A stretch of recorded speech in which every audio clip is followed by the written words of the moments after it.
Have you ever stood in front of your boxes and piles of photos, albums, envelopes, and whatnot? Have you ever stood in front of all of that and wondered, is this even worth it?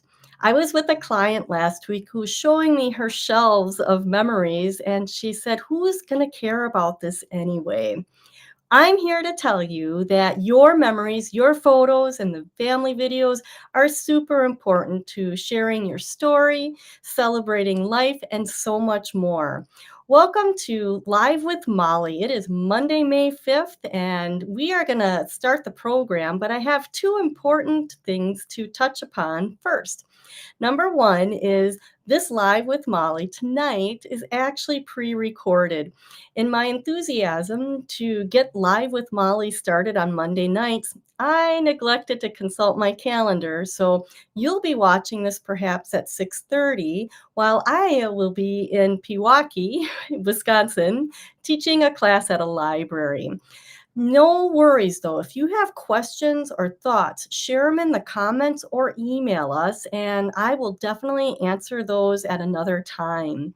I am so grateful that you're here. If you saw the episode last week, you know how important I think it is to save our memories, especially the monthly photo saving habit.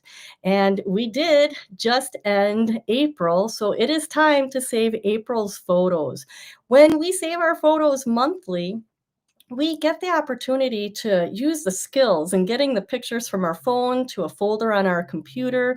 We learn about the importance of deleting pictures, which might help us take fewer next month. I'm going to just share what I did to get my pictures in order and ready to be transferred over to my computer. The first thing I always do is I grab my phone and I search for the month that I want to work on. So I searched for April 2025, and I found that I had something like 280 photos and videos. The first thing that we're going to do with that is we're going to delete anything off of our phone that we know we'll never need again. So I started deleting, and it's amazing the stuff that you take pictures of or take screenshots of that are junk. I was able to delete a lot, and when I was done, I had 143 items left, 143 photos and videos. So step two is to copy them over to a folder on your computer for the month.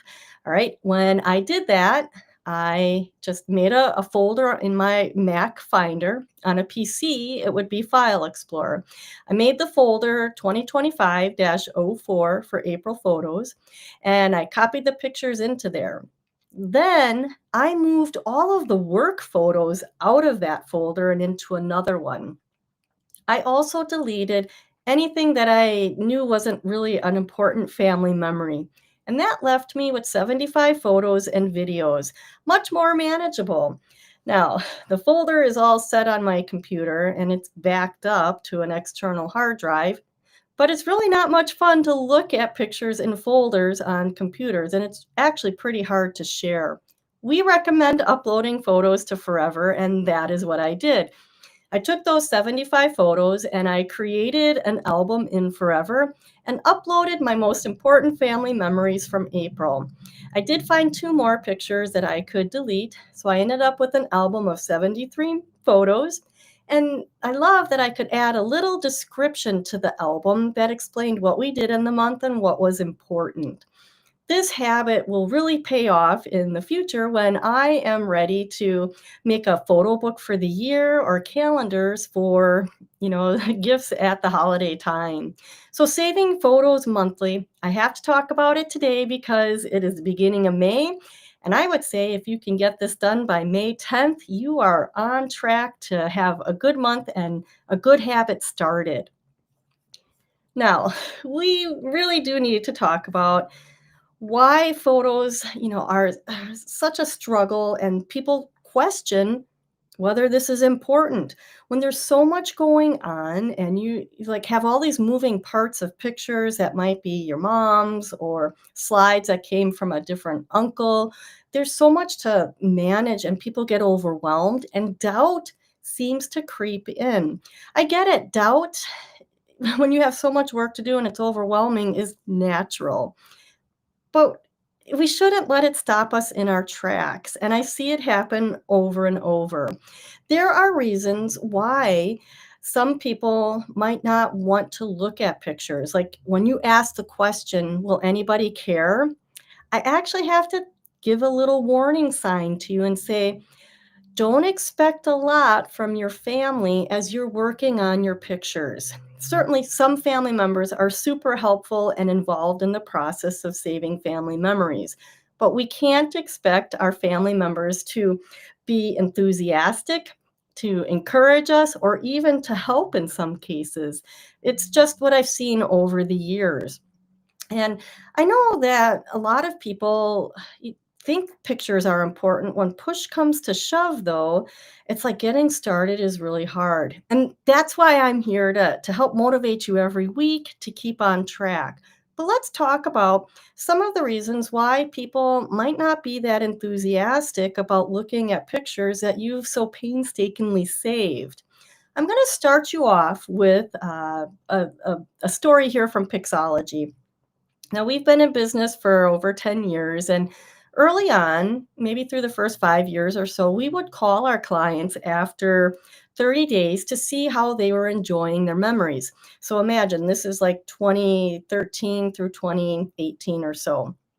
We had sent them home first with DVDs of their pictures, and then we had sent them home with USB drives. We would call them and ask them, how did you enjoy your memories? And they would be oftentimes saying, well, I haven't looked at them. I haven't opened up the USB drive. And it's just interesting to us, that they invested in the work being done, but then they didn't use it. And I think that is what issue number one is with looking at family photos. It's the technology. USB drives and DVD drives are clunky. They require you to put them in something and they work completely different. We are not good as a society on keeping up on our digital technology skills. And I've just seen it. So, expecting someone to go throw the USB drive into their computer, it just wasn't like second nature to do that, like opening up a photo album. So I think there's technology issues. I know in my family, there's some of my cousins who cannot figure out how to like post something on Facebook. And that's okay. Our skills are all at different levels. So the technology would be one area that might cause someone to not really be enthusiastic, especially if you're just giving them a drive or a link. You're emailing them a link. They don't really sometimes know what to do with the link other than maybe look at the photos once and then the link is gone.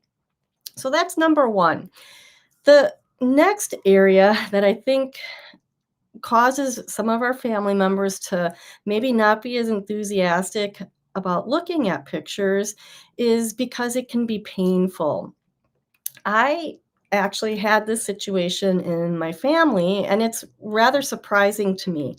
All my years of growing up, I can remember my mom looking through photo albums and taking the time to put them together. Like she had at least 10, 12 albums, there's a lot of memories in there. And sometimes she would wait a couple years and the envelopes would accumulate, but she would take them all up north with a brand new set of photo albums and put them together while she was on vacation. She really enjoyed the process. But over time, that habit of hers changed and she stopped doing it. In fact, around 2007 is when I started scrapbooking, and I realized that she didn't really much enjoy looking at the scrapbooks that I had done. And I was okay with it. I didn't really know what to say, and I didn't try to be hurt about it, but it was like, "Why don't you enjoy looking at memories?" I even made this huge photo book with pictures of them through their dating years all the way to the present time, and I gave it to them for, I think, their 35th anniversary. And that album, I hope they looked through it at least once, but it sat in her sewing room, and I don't know if it has ever been opened since. I'm not sure, and I'm not gonna, like, pick her brain to ask her about this. What I have found out is that She will look at a picture. If I give it to her and ask her who it is, she'll tell me everybody's name. She'll tell me how they were related to the family, and she'll give more background. She'll talk for quite a while about it. And I have found this to be really rewarding with her. So you could just try sharing one photo at a time.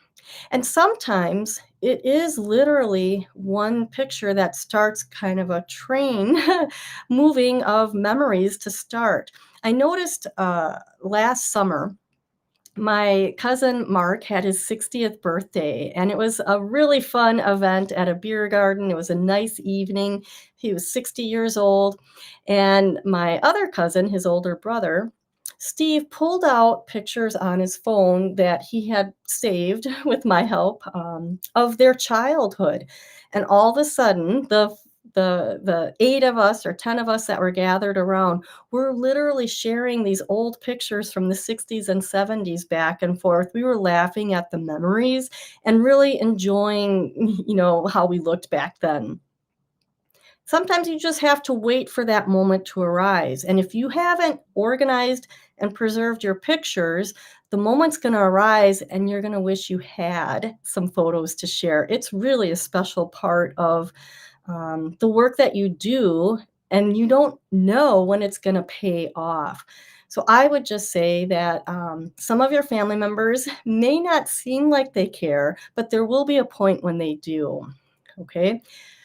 I also think that maybe if we reverse the question, why should we care? When you're looking at all of these photos and you want to think past all of the work, what happens after that? It can be just incredible. We had a client named Eric who had bins and bins of photos and family film that his dad was going to just throw away. All of these bins kind of had a mix of pictures and memorabilia. And what was interesting is there was genealogy work and stories mixed in. So often, when you have a photo collection, you don't just have pictures, you have genealogy and family trees and stories written down. And Eric had so much of this. We first helped him get the family photos organized and scanned along with the memorabilia and the film.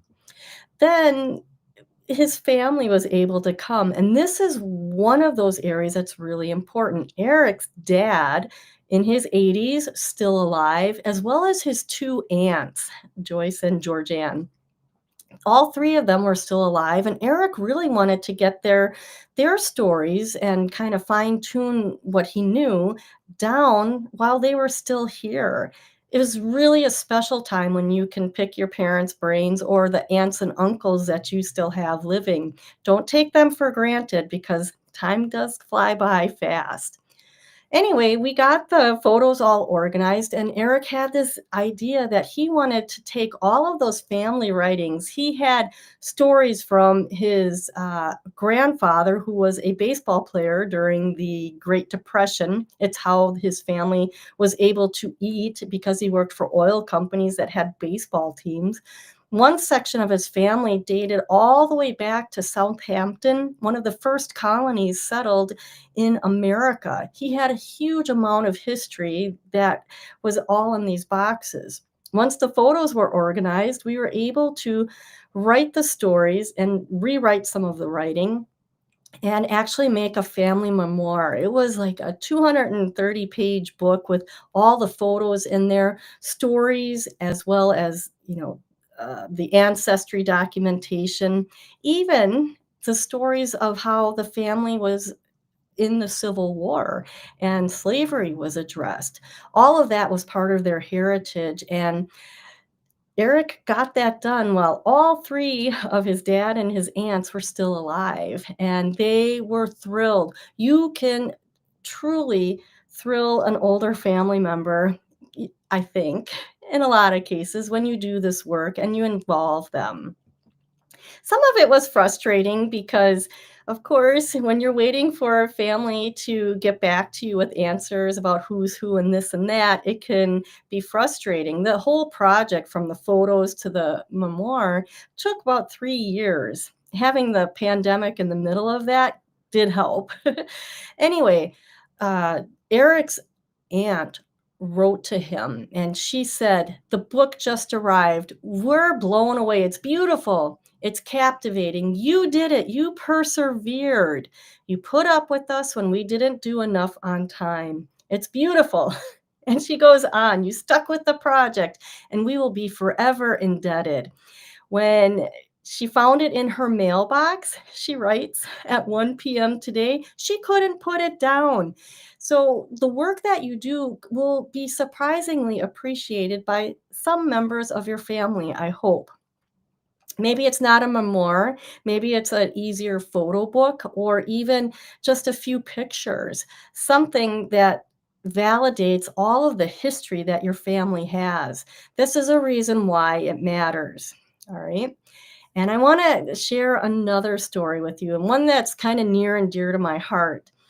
I have a friend, I had a friend, Jen. I consider her a friend, although she started off as a client. She called me, I would say in late 2017 or 2018, and she said, "I need a pixologist." We had been called that over the years because our business name is Pixology. She says, "I need a pixologist because I have all these photos from my mom and my aunts and my grandma. I don't know what to do with them, and I really want to do something with them."